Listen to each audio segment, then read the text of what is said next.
रोज़ की तरह आज हम लोग भगवद गीता से एक श्लोक पढ़ेंगे। लेट्स सी कि कौन सा श्लोक आ रहा है। चैप्टर 14 श्लोक नंबर 7। राजो रगत्मकां विधि तृष्णा संगा समुद्भवां तन्निबाधनति कौन्तेया Karma संगेणा देहिनाम्। The mode of passion is born of unlimited desires and longings, O son of Kunti, and because of this, the embodied living entity is bound to material fruitive actions. तो जो passion का mode होता है ना, उसमें काफ़ी desire होता है कि ये करना है, वो करना है, बहुत सारी इच्छाएं रहती है। तो इसमें because of this the embodied living entity, जो लिविंग एंटिटी है वो मटेरियल चीज़ों से मतलब एक्शंस करके उसका फल पाने की इच्छा रखता है। मटेरियल एक्शंस करके उसका फल पाने की इच्छा रख करके काम करता है। The mode of passion is characterized by the attraction between man and woman. Woman has attraction for man and vice versa. This is called a mode of passion, and when the mode of passion is increased, one develops the hankering for material enjoyment. He wants to enjoy sense gratification. For sense gratification, a man in the mode of passion wants some honor in society or in nation, or wants to have a happy family, nice children, wife and house. These are the products of the mode of passion. As long as one is hankering after these things, he has to work very hard.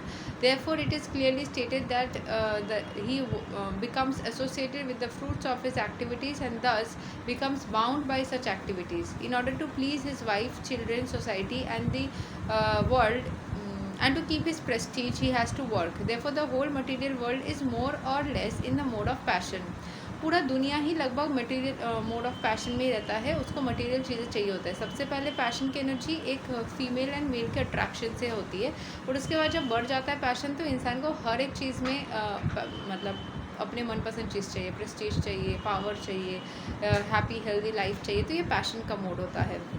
And जब अपने family या सबके नज़र में अच्छा बनना है, अच्छा दिखना है, उसके लिए परिश्रम करना। Therefore, the whole material world is more or less in the mode of passion. Modern civilization is considered to be advanced in the standard of the mode of passion. Formerly, the advanced condition was considered to be in the mode of goodness, and there is no liberation for those in the mode of goodness. What to speak for those who are entangled in the mode of passion? So, mode of goodness में जो होते हैं उनको मतलब किसी भी चीज़ से liberation की ज़रूरत ही नहीं है, क्योंकि उनको कोई भी चीज़ चाहिए ही नहीं है। वो हर एक चीज़ से ना बहुत एडवांस्ड आगे रहते हैं। उनको कोई चीज़ के प्रति अटैचमेंट, एंटेंगलमेंट में नहीं रहता है।